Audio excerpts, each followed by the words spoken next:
कहलाती है, उसके अंदर चेतना को किस प्रकार से जो है इन लोगों ने डिफाइन किया है, समझा है, समझाया है। तो आज मैं इसी चीज़ को जो है कवर करने वाला हूँ। अब कश्मीर शैविज़्म दरअसल क्या कहते हैं इसको, त्रिक फिलॉसफी। इसका नाम है त्रिक फिलॉसफी, यानी कि ट्राइड, यानी कि तीन। अब क्यों ऐसा, देखिए थोड़ा सा ब्रीफली मुझे ये बताना ही पड़ेगा। ये सारी जो चीज़ें हैं टिडबिट्स हैं इस फिलॉसफी की, ताकि जो है हम बाद में कॉन्शियसनेस को ढंग से समझ सकें।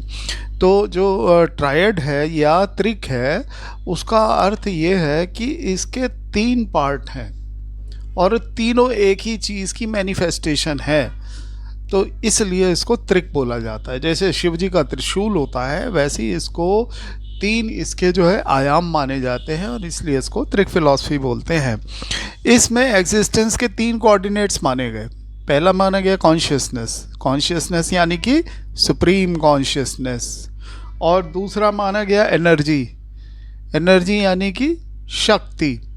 और क्रिएशन, क्रिएशन यानी कि यूनिवर्स, मल्टीवर्स, कुछ भी कह लीजिएगा, जिसमें जीव जंतु सब आ गए। तो जो ये है फिलॉसफी, इसके तहत कॉन्शियसनेस या सुपर कॉन्शियसनेस को सुप्रीम माना गया है, इसको सुप्रीम कॉन्शियसनेस बोला गया। और इसको ही, ये तो मेटाफिजिकल तरीका हो गया, लेकिन अब इसी को अगर हम इस तरीके से रिलीजियस एंगल से बोलेंगे तो इसको शिव बोला गया है। तो शिव जो है वो परम चेतना है, सब जगह वही है। और शिव को अपने आप को जानने के लिए जो शक्ति है, शक्ति वो एनर्जी की फॉर्म में दिखाया जाता है। तो वो शक्ति का उपयोग किया शिव जी ने खुद, और उसके बाद इस यूनिवर्स की रचना करी। उसमें जो जीव जंतु आते हैं उसको नर भी बोला जाता है, नर। अब तो ये एक वो था, लेकिन अब इसको कई नामों से पुकारा गया है, जैसे परा, परा अपरा और अपरा, ठीक है ना। इसी तरह से और भी चीज़ें हैं, जैसे त्रिक फिलॉसफी के अंदर परसीवर, परसीविंग और परसीव्ड, इस तरह से मतलब कई तरह से हैं, इच्छा, ज्ञान और क्रिया, है ना। तो अब हम आ जाते हैं डायरेक्टली इस चीज़ पे, न कि इसमें बहुत ज़्यादा डिटेल में जाएंगे। एक तो ये था कि ये चौथी शताब्दी में वासुगुप्त नाम के जो है बहुत अच्छे फिलोसफर थे। उन्होंने इसको जो है एक तरह से कह सकते हैं, इनको ही माना जाता है आधारशिला। उसके बाद वासुगुप्त के बाद सोमानंद थे, आचार्य उत्पल देव थे, आचार्य अभिनव गुप्त थे। इनफैक्ट आचार्य अभिनव गुप्त जो है ना, वो सबसे महान माने जाते हैं, जो त्रिक फिलॉसफी पे जिन्होंने वृहद काम किया, बहुत बड़ा काम किया। और उसके बाद कई चीज़ इसी लीनियज, कई लोगों का नाम इसी लीनियज में जुड़ जाता है, जैसे क्षेमराज हो गए, जैसे लक्ष्मण जी महाराज हो गए। तो ये जो फ़िलासफ़ी है बड़ी कॉम्प्लेक्स टाइप की फ़िलासफ़ी है। इसके अंदर तंत्र भी इन्वॉल्व है, इसके अंदर विज्ञान भी इन्वॉल्व है, इसके अंदर मटेरियल वर्ल्ड यानी कि यूनिवर्स भी इन्वॉल्व है। इसको ये नहीं बोला गया कि ये मिथ्या है। जैसे आदि गुरु शंकराचार्य ने अद्वैतवाद के अंदर बोला था कि ब्रह्म ही सत्य है और जगत मिथ्या, ऐसा त्रिक फिलॉसफी में नहीं है। इसके अंदर ये तीसरा भाग है यूनिवर्स, उसको रियल माना गया है। बस ये है कि शिव जी की यानी कि सुपर कॉन्शियसनेस की जो मैनिफेस्टेशन है शक्ति को उपयोग करते हुए, वो है ये यूनिवर्स। और उसी के अंदर जो है वो रेस्ट्रिक्टेड चेतना जो है अलग अलग जीवों में वो हुई, आई। तो इस तरह से इस जगत की रचना हुई। अब हम आते हैं चेतना के ऊपर कि कैसे, क्या इन्होंने बताया चेतना के बारे में, कैसे ये अलग हैं।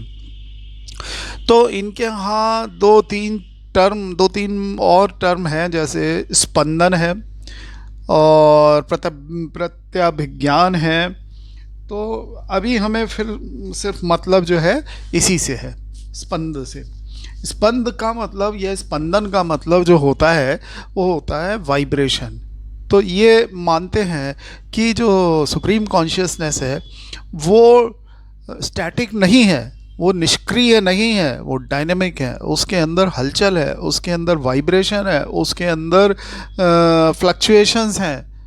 तो इसलिए उसको जो है जीवंत मानते हैं ये लोग। और इसी कॉन्शियसनेस को अब यही इसको जो है थोड़ा सा हम डिफरेंट मानते हैं अद्वैतवाद से, आचार्य शंकर के, क्योंकि इसमें और उसमें मेन दोनों अद्वैतवाद हैं, लेकिन अंतर सिर्फ इतना है कि शंकराचार्य जी ने जो है जगत को मिथ्या बताया, इन्होंने जगत को मिथ्या नहीं बताया, उसको भी शिव जी का मैनिफेस्टेशन बताया है।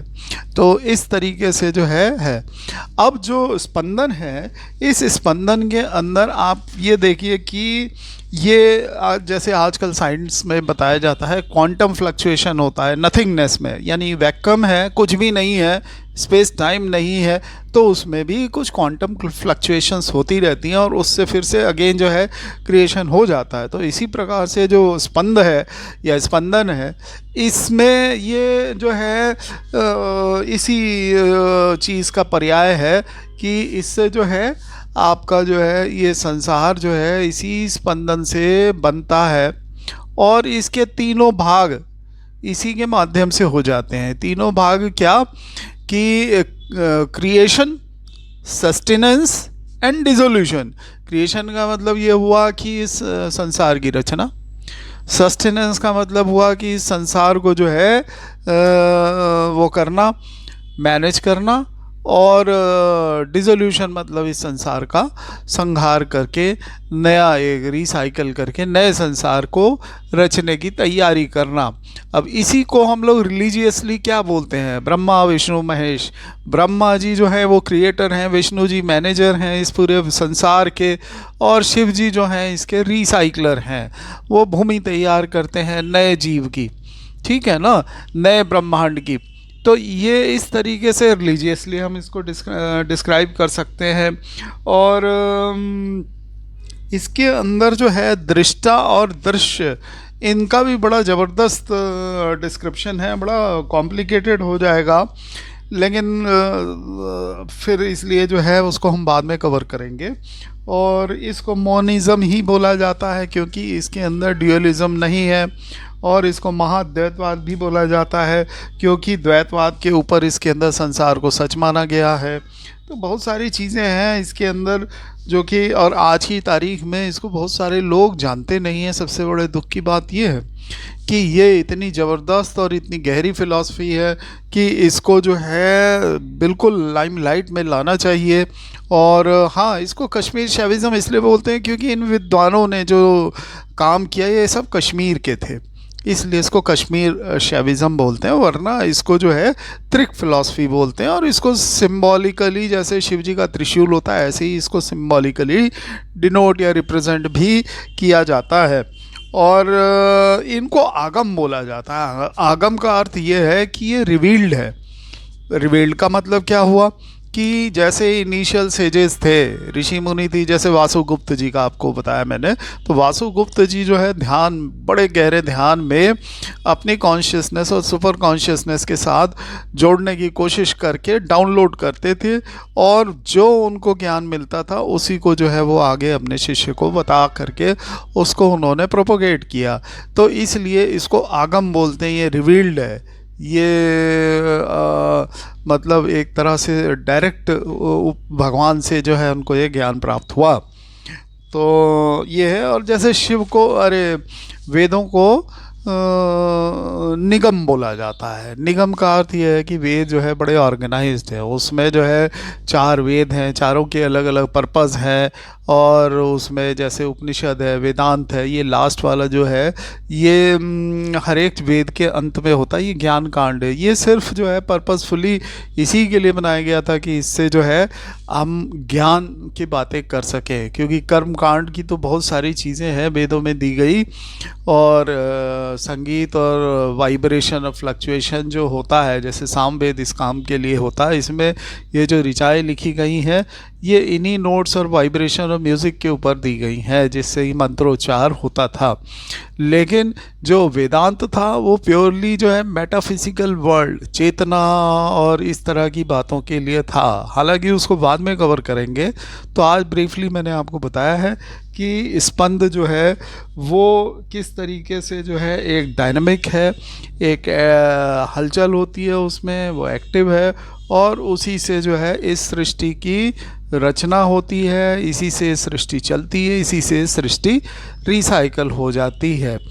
और आशा करता हूँ कि आपको टॉपिक थोड़ा क्लियर हुआ होगा। और बड़ा कॉम्प्लिकेटेड है, इसको इतने एरिया में कवर शॉर्टली करने में कठिनाई हुई है थोड़ी सी, तो उसके लिए क्षमा चाहता हूँ। और अब अच्छा लगेगा तो लाइक कर दीजिएगा, और सब्सक्राइब भी करना मत भूलिएगा। धन्यवाद। जय हिंद।